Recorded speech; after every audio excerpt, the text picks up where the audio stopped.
Meredith Kircher was murdered on the night of November 1st. Once again, there are clues in just that hinge of time. But if we are to scratch beneath the psychological surface of this case, we need to begin to follow the characters into the fabric, keep tabs on the ticking clock, and do all this while getting a deeper sense of both who we are dealing with and where they are as they move through the fabric. I got nightmares in my head, I fear thoughts build up until I can't feel. My mind fills up into a creature, and it haunts me somewhere much deeper. I got nightmares in my head, I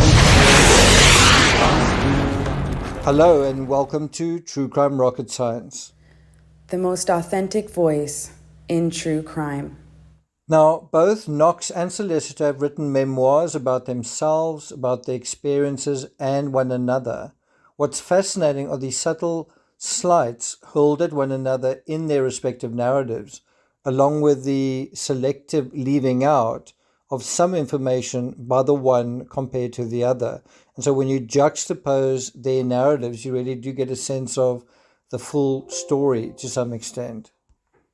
It takes careful analysis to figure a way through the psychological maze of deceit. For example, what did Knox mean when she referred to Solicitor as a calming and soothing influence? And one way to potentially interpret that is to say, why did Knox need to be calmed and soothed in the first place? And what exactly were Knox and Solicitor using to soothe themselves? Before we get to the rest of this analysis, if you haven't subscribed to the channel, please do. Bear in mind, if you are interested in the Knox case, you really don't want to miss the next couple of days. We will be dealing in more and more detail with the countdown to what happened 17 years ago in that little villa in Perugia. If you're finding this analysis worthwhile, please like, share, leave a comment. You can also hit the thanks button. By the way, if you want to follow my journey in Europe, you can go to Instagram. I'm at NickVDLeak on Instagram, or you can also head to the Team Petrie channel where we leave a couple of reviews for where we're staying. Right, and so let's get started. So why didn't Knox refer as well to the trip to Assisi that she did with Solicitor in her own book? Why leave that out, especially when it happened in the crucial last days of Meredith's life? Could it be that it would seem unlikely that she would go on two similar trips within days of each other? What we do know is that Knox and Solicitor both seem to make zero effort or preparation for their trip to Gubbio. They bought no supplies, no tickets, and didn't prepare any clothing. They also didn't tell, well, as far as I know, they didn't seem to tell anyone else about their plans. In the previous analysis, we saw that long before we reached Perugia, one could intuit the fabric of the Knox case in other parts of Italy. For example, in Rome and the hilltop citadel of Civita. Italy has a fairy tale quality. It's romantic, quirky, and beguiling, but it's also a culture built on brutality and violence. Colosseums, which are dotted not just throughout Italy but beyond, including in France, testify to a bloodlust and a bloody backstory.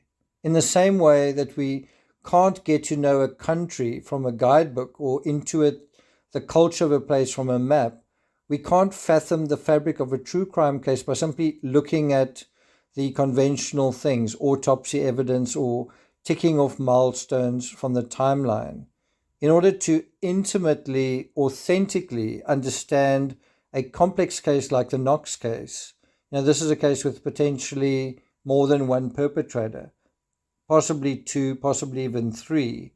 Well, we've got to not only go there, not only experience the actual place in real time, but we also have to make an effort to get a handle on the real people. And here we are dealing with people from different cultures, different contexts. Meredith Kercher, British. Amanda Knox, American. Raffaele Sollecito, Italian. Rudy Gaudet, who's Italian, but is also basically an Ivorian.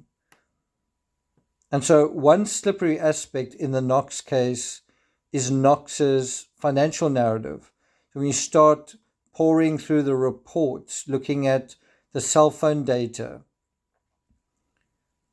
what do we fathom just from the financial narrative? And certainly one thing we can look at is Knox's ATM slip. There's a $215 transaction at an Assisi ATM on October 29. So we know for a fact that she was there, even though she doesn't mention it. So we know about that. But another aspect that is quite strange is just how many transactions Knox makes, and what is it all for? Why is she drawing so much money every day? Then there's also Knox's interest in her boyfriend DJ. That was something that played on the mind of clingy, naive Sollecito. Knox was basically his first girlfriend, and it showed. It didn't help that Knox was using Sollecito's computer to contact DJ, or that she'd bought an air ticket to visit DJ in China. Meanwhile, from Knox's narrative, she's seemingly living in a fairy tale, with no trouble on the horizons of paradise.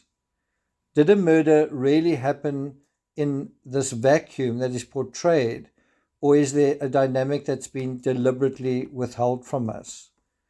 Obviously, the seminal milestone on the timeline is Halloween. Did that play a role in the psychological fabric of this case? And if so, how so? Now, one way to think about that is Rudy Gaudet. What did Halloween mean to him?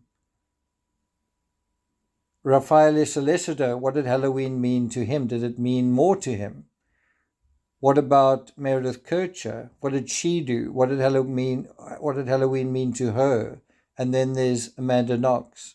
What did she say Halloween meant to her? And what did she say that Halloween ultimately felt like?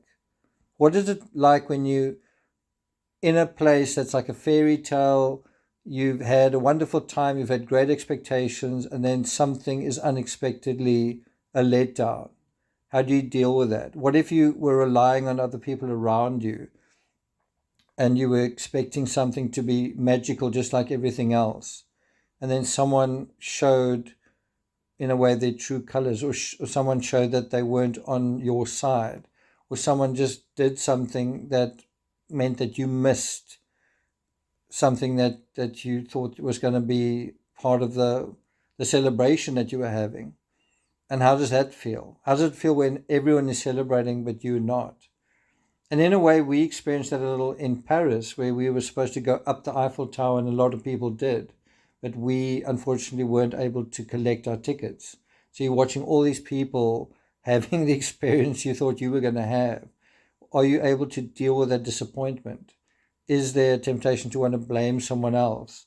How do you deal with your own emotional reaction to that? Now think about it. Halloween is also associated with trick-or-treating. Many paint themselves to appear injured. That's exactly what Meredith did, or as a particular caricature. So again, what impact did Halloween have on this case? Then the last thing to mention, from Amanda Knox's bank records, on an almost daily basis, she appears to be drawing maximum amounts of cash, $350 plus what she's spending that on. And we said earlier in the previous video, does Italy, with all of its charm and the whole cultural chaos, does it lend itself to excess? And it seems like Amanda Knox was drawn into that excess in some way, that she was drawing $350 plus a day. What was she spending it on? To intuit Knox's psychological reality, we must now walk the streets of Perugia and pay attention to the details. We must watch and listen to the sights and sounds of students parting up a storm over Halloween. And then in this milieu of drugs, sex, Harry Potter, and the Beatles, what could and did go wrong? What do you think? Thank you for listening, and I'll see you guys next time.